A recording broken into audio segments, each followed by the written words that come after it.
आरव खाली आलाच होता की सोफ्यावर बसलेल्या रीटाला बघून त्याच्या फेसवर जी काय खट्याळ स्माईल आली ती आता जर विष्णूने बघितली असती तर त्याने तर ह्याला गोळीच मारली असती.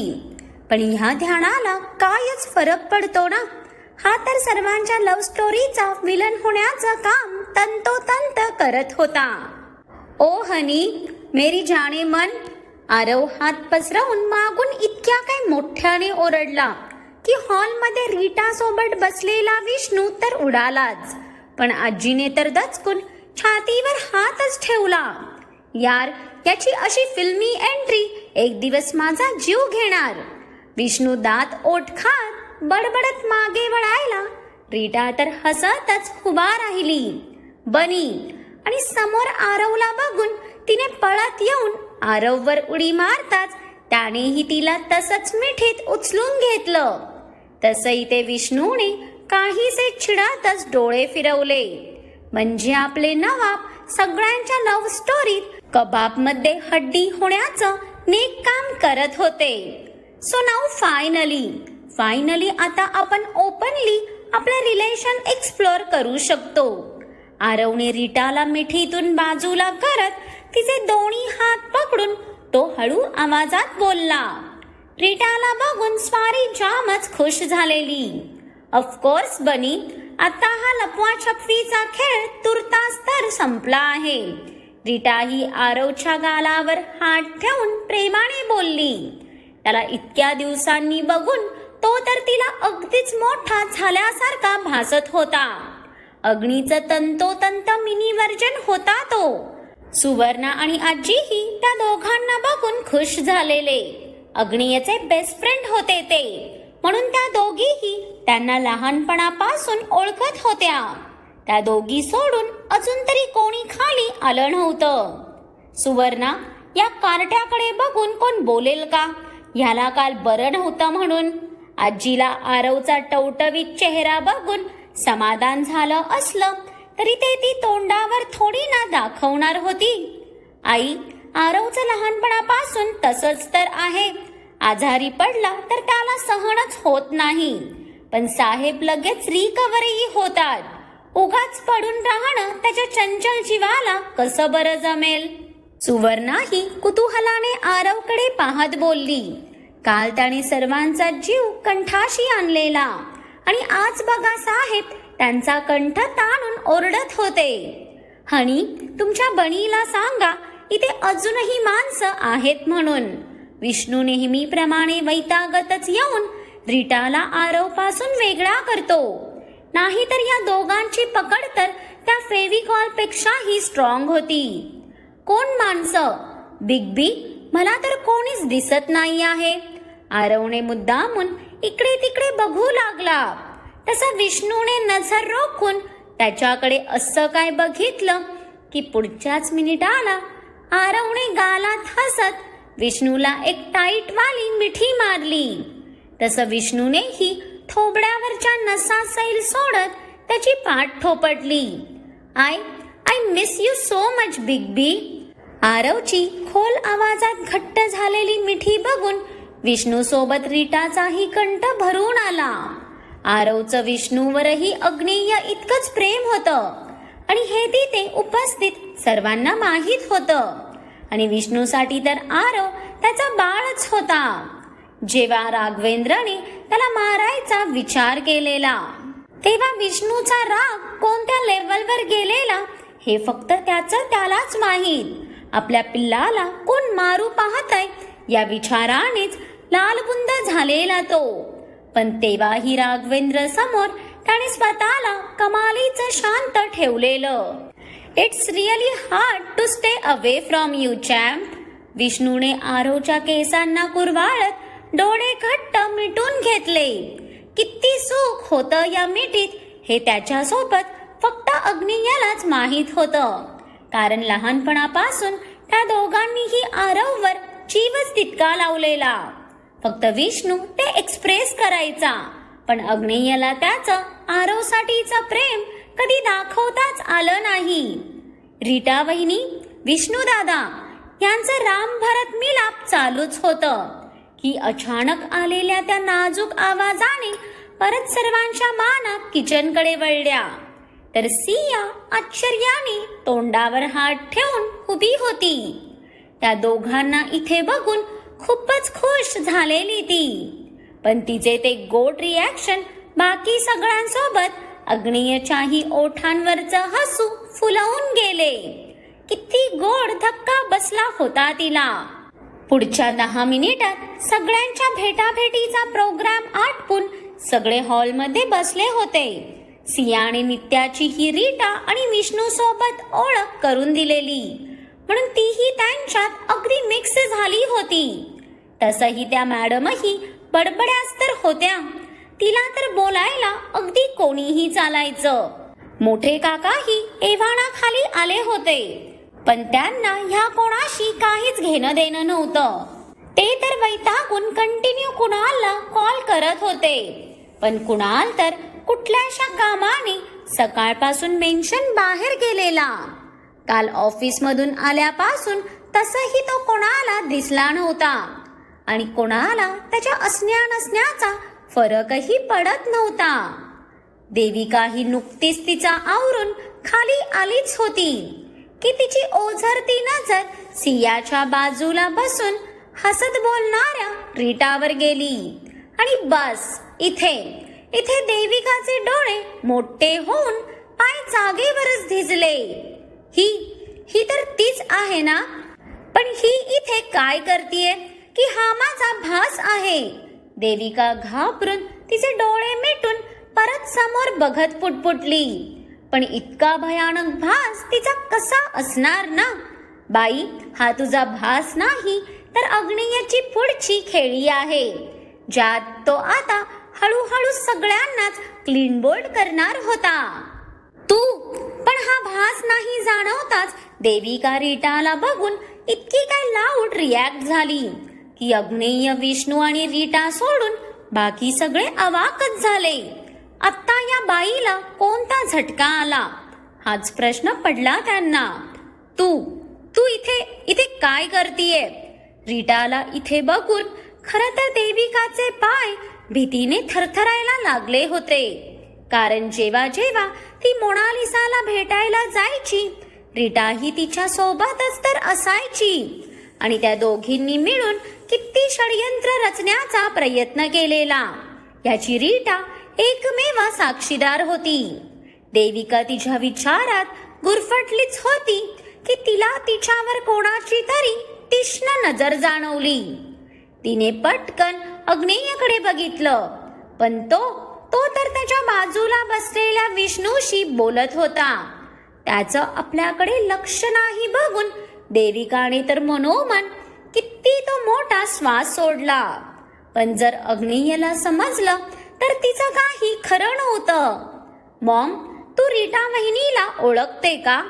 आपल्या आईचे हे एक्सप्रेशन बघून नित्याने गोंधळून तिच्याकडे पाहिलं. वहिनी? पण तिच्या रीटाला वहिनी बोलवण्यावर इथे देविकाच्या घामाजलेल्या कपाळावर आट्या पडल्या ना.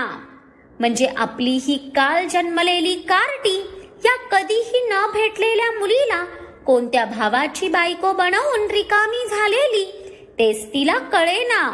आणि मुळात नित्याही रीटाला ओळखते बघून आता मात्र देविकाच्या पायातले त्राणच संपले. जर आपल्या मुलीला आपले कारनामे समजले तर या विचारानेच अटॅक येतो की काय असं झालं तिला. देविका, रिलॅक्स. कदाचित कोणाला काहीच समजलं नाही आहे वाटतं. जर अग्नीला समजलं असतं तर नक्कीच आतापर्यंत खूप मोठं महाभारत घडलं असतं. पण जेणेकरून तो शांत आहे, दॅट मीन कोणाला काहीच समजलं नाही. आणि अग्नीला समजायच्या आत मला या मूर्ख मुलीचं तोंड बंद करावं लागेल. देविकाच्या कपाळावर भीतीने अक्षरशः घाम जमा झालेला. तिच्या कर्माचा पाडा असा तिच्या समोर स्वतःहून दत्त बनून उभा राहील असं तिला वाटलंच नव्हतं. पण तरी तिला राहून कोणाची तरी तीक्ष्ण नजर तिच्यावर जाणवत होती. मॉम, अगं कुठे हरवलीस? देविकाला परत समाधीत गेलेलं बघून नित्याने आता वैतागून हलवतच तिला भानावर आणलं. तसं तिने गडबडून तिची नजर चौहार फिरवली तर सगळे तिच्याकडेच गोंधळून बघत होते. देविका, सकाळी सकाळी डोक्यावर पडली आहेस का तू? अगं काय, लक्ष कुठे आहे तुझं? ती पोर केव्हाची आवाज देतीये तुला? सगळ्यांसमोर देविकाचं असं विचित्र वागणं बघून आजीने दातच चावले. तिला जन्माला घालण्याचा, तिला रोजच पश्चाताप करायचा चान्स ती स्वतःहूनच देत होती. सॉरी, ते मी जरा माझ्या विचारात होते. देविकाने अवघडून पटकन चेहरा नीट केला. पण चेहरा नीट करूनही तिच्या थोबड्यावरची भीती लपणार होती का? अरे आंटी, तुम्ही मला ओळखता का? म्हणजे मी तितकी फेमस आहेच म्हणा की माझी फॅन फॉलोविंगही आहे. पण तरी तुम्ही कशा काय ओळखता? म्हणजे कोणासोबत पाहिलं होतं का तुम्ही मला? तरीच मलाही तुमचा चेहरा काहीसा ओळखीचा वाटतोय. Weight a minute, let me think. जरा मेंदूवर जोर देऊन आठवण्याचा प्रयत्न करते, म्हणजे आठवेल मला. रीटाची सुरू झालेली ओव्हर ऍक्टिंग बघून विष्णू आणि अग्नेयाने तिरकस हसतच एकमेकांकडे पाहिलं. रीटाच्या अंगातली लेडी सिंघम त्यांच्या पूर्ण परिचयाची होती ना. रीटा बहिणी, मॉम कशी ओळखेल तुला? म्हणजे तूच तर मगाशी सांगितलं ना की तू आणि विष्णू दादा 6 वर्ष फॉरेनला होता म्हणून. नित्याच्या बोलण्यावर रीटा मनातच तिरकस हसली. आता ते मागचे इतके वर्ष कुठे होते? ते सुवर्णा आणि आजी समोर तरी बोलू शकत नव्हते ना, म्हणून हेच बोलायचं ठरलं होतं त्यांचं. हो अगं, पण तरी तुझ्या मॉमच्याही ओळखी आणि कनेक्शन खूप स्ट्रॉंग वाटतायत मला. मे आय राईट आंटी? रीटाने देविकाकडे बघून एक पुवई उंचावताच इथे देविकाचा श्वास कोरडा पडला. नाही, मी कुठे तुला ओळखते? मी नाही ओळखत तुला. आपण ह्या आधी कधी भेटलोच नाही. मग कसं ओळखणार ना? कदाचित तुलाच भास झाला असेल. देविकाने तर सरळ रीटाचं बोलणं उडवूनच लावलं. नित्यासमोर आपलं पितळ उघडं पडेल या भीतीने तिच्या हातापायाला दरदरून घाम सुटलेला. अरे, असा कसा भास होईल मला? मला वाटतं आपण ती मॉडेल. नाव काय बरं तिचं? रीटाने मुद्दाम आठवण्याची ऍक्टिंग करत तिरक्या नजरेने अग्नेयकडे बघून डोळा मारला. तसं अग्नेयपेक्षा विष्णूलाच हसू आलं. You are wife such a incredible person. अग्नेयला त्याच्या या बेस्ट बडीजचं नेहमीच कौतुक वाटायचं. इतक्या वर्षापासून अगदी घट्ट मैत्री होती त्यांची. आय नो बडी, आणि हा आगळा वेगळा प्राणी फक्त तुझ्याचमुळे लाईफमध्ये आहे माझ्या. बट वाईफच्या बाबतीत तूही काही कमी नाही अग्नी. बिकॉज तुझ्याकडे जगातली सर्वात मोठी निरागसता आहे, जिच्यावर कोणीही मर मिटेल. विष्णूने अग्नेयाला सियाकडे खुणवत बोलताच तसं त्याचंही लक्ष त्याच्या बाजूच्या पाखराकडे गेलं. ती केव्हाची देविका आणि रीटाचं बोलणं कुतूहलाने बघत होती. तिच्या नजरेतली ती गोड जिज्ञासा बघून त्याचं हसू अजूनच रुंदावलं. अगदी कोंबडीच्या पिल्लासारखी टुकुर टुकुर बघत होती ती त्या दोघींना. तिचे हे मोठाले डोळे त्याला नेहमीच वेड लावायचे. तो विष्णूच्या बाजूचा उठून हळूच तिच्या बाजूला बसला. तरी मॅडमचं लक्ष नाही. समोरचा मॅटर तिने खूपच सिरियसली घेतलेला वाटतं. रीटाच्या तोंडून मॉडेल हा शब्द ऐकूनच आता मात्र देविकाच्या किडण्या भीतीने पूर्ण अंगभर फिरायला लागलेल्या. जर इथे मोनालिसाचा विषय निघाला तर आहाकार माजणार हे जाणून तिचं डोकं आता गरगरायला लागलं. अरे हो, ते मला एक इम्पॉर्टंट काम लक्षात आलं. मी आलेच. स्टाफ, माझा ब्रेकफास्ट रूम मध्येच पाठवा. देविका घाईतच कपाळावरचा घाम पुसत तिच्या रूमकडे पळाली. तसंही ते रीटा सोबत अग्नेयचंही हसू अगदी गडद झालं. बाकीच्यांना जास्त काही फरक पडला नाही. ते आपापसात परत बोलायला लागले. पण नित्या मात्र तिची मॉम गेली त्या दिशेला बघतच राहिली. Princess, now you happy? सियाच्या ओठांवरचं निखळ हसू बघून अग्नेयने तिला एका बाजूने हळूच मिठीत घेतलं. तसं सियाचं लक्ष आत्ता कुठे जाऊन तिच्या बाजूला बसलेल्या तिच्या अहोंवर गेलं. अहो, काय करताय? सगळे आहेत ना? त्याने असं सर्वांसमोर जवळ घेतल्यावर तिला अवघडूनच आलं. जाणा, हे माझ्या प्रश्नाचं उत्तर नाही आहे. तिच्या बोलण्याकडे दुर्लक्ष करत त्याची मिठी आणखीनच घट्ट झाली. तसं तिने मनातच डोक्याला हात मारून घेतला. तिच्या या राक्षसाला कोणाच्या असण्या नसण्याने कायच फरक पडणार होता ना?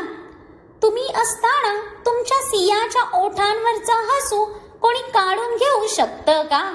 सियाने त्याच्या हातावर हात ठेवत तिची नजर त्याच्या नजरेत खोलवर रोखली. जणू तिच्या नजरेच्या खोलीनेच तिला त्याच्या हृदयातल्या तिच्या प्रेमाचा गाभा बघायचा होता. मी कोणाला ती परमिशनच नाही दिली जाना, की कोणी तुझ्या स्माईलला एक नजरही बघेल.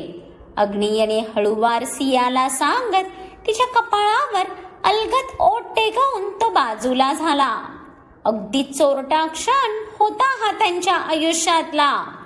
पण जसं अग्नेयचं लक्ष अजूनही कुठेतरी हरवलेल्या नित्यावर गेलं.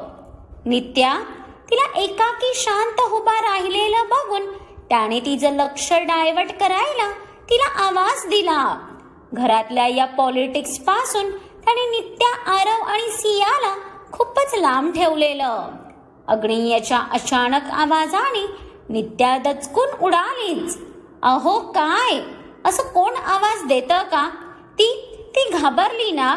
नित्याला दचकलेलं बघून सियाने नित्याचा हात पकडून तिला तिच्या आणि रीटाच्या मध्ये बसवलं आणि काहीसं चिडतच तिच्या बाजूला बसलेल्या अग्नेयकडे पाहिलं. तशा इथे अग्नेयच्या भुवया आकसल्या ना. आत्ता तर त्याची जाणा किती गोड गोड बोलत होती आणि जरा तिच्या या दोन नमुन्यांना काही बोललं तर लगेच तलवार घेऊन उभी झाली. जाणा, मी तर तिला अगदी नॉर्मल हाक मारली होती. सियाच्या त्या चिडलेल्या रूपाला मनात साठवत अग्नेयने भुवया उंचावल्या. त्याची जाणा सगळ्यांसमोर त्याचा पाण उतारा करायला सुरू झालेली बघून त्याला टेन्शनच आलं, कारण तो तर तिला काही बोलू शकत नव्हता. पण ही आजूबाजूची सगळी मतलबी तोंड तर त्याला ओरडा पडल्यावर खूपच खुश होणार होती. म्हणजे बघा, तुमच्या नॉर्मल बोलण्यावरही ती किती घाबरली. म्हणून म्हणत असते थोडं प्रेमाने बोलत जावा म्हणून. पण छे, राक्षसाच्या तोंडून प्रेमाचे शब्द बाहेर पडल्यावर तो पाऊसही आभाळ फाडून खाली कोसळेल. शेवटी तुम्हाला बदललेलं बघून त्या देवांनाही त्यांचे आनंदाश्रू आवरता येणार नाहीत ना. नित्याचं तर सोडा, तो लेकरू तर तुमच्या जास्त अदगतही फिरत नाही. पण कधी माझ्या आरुषी तरी प्रेमाने बोलला आहात का तुम्ही? तो तर त्याच्या भाईवर किती जीव लावतो. पण त्याचा भाई त्यांना कोणाचा जीव घ्यायला सांगा, तो आरामात जमून जाईल त्यांना. पण कोणावर जीव लावणं त्यांच्याने या जन्मात तरी शक्य नाही. सियाची बडबड एक्सप्रेस सुरू होताच सगळ्यांनी किती मुश्किलीने स्वतःचं हसू आवरलं. सर्वात जास्त हसू तर विष्णू आणि आरवलाच येत होतं. पण हा बायकोचं गुणी बाळासारखा ऐकून घेणारा अग्नी त्यांच्या समोर डेविल होतो हे ते कोणाला सांगणार ना. सगळ्यांना हसू लपवताना बघून इथे अग्नेयची नजर अगदी बारीक झाली. पण तरी आपल्या प्रिन्सेसला तो एका शब्दाने काहीच बोलला नाही, कारण त्यालाही तर हेच पाहिजे होतं की ती कालच्या इन्सिडन्स मधून बाहेर यावी. विष्णू, तुझं हसून झाला असेल तर निघायचं. We are getting late. तिला एकटीलाच बडबडत ठेवून तो उठायला जाणार. अहो, तिने घाबरून पटकन त्याचा हात पकडला. त्याला नजरे आडही होऊ द्यायचं नव्हतं तिला. यू नीड अ रेस्ट जाणा. तो आता अगदी हळूवार ओठात पुटपुटत काळजीने तिच्याकडे बघतो. कालचा ढोस थोडा जास्तच झाला होता याची त्याला पूर्ण जाणीव होती, पण त्याच्या नकारावर तिचे डोळे भरायला लागले ना. Okay, don't cry. You also come with me. Now fine, let's go. त्याने तिला बोलायला उशीर. मॅडम हसतच लगेच त्याचा हात पकडून उभ्याच झाल्या. त्याच्या सोबत जाण्याच्या विचाराने चेहरा अगदी खुलला होता तिचा. पण इकडे सगळं नॉर्मल होताना दिसत असतानाच तिकडे सियाच्या जुन्या घरी आणि हॉस्पिटलमध्ये तिच्या आईच्या वॉर्डमध्ये काही अनोळखी माणसं घुसली होती, ते पण अग्नेयच्या सिक्युरिटीला ब्रेक करून. मग काय वाटतं तुम्हाला? एकीकडे अग्नेय सियाला सावरत आहे, पण दुसरीकडून कोणती आता खूप भयंकर न्यूज तिच्यापर्यंत पोहोचणार आहे का? आणि अग्नेय ह्या सगळ्यांमध्ये काय करेल? खूप सारे प्रश्न आणि त्या सर्वांची उत्तरं घेऊन मी पुढच्या भागात येत आहे. त्यासाठी पुढचा भाग आवर्जून पहा. आणि आजचा भाग आवडला असेल तर लाईक आणि कमेंट करून कळवा आणि खूप साऱ्या लोकांसोबत शेअर करा. आणि ज्यांनी कोणी अजून माझ्या चॅनलला सबस्क्राईब नाही केलं त्यांनी आठवणीने सबस्क्राईब करा.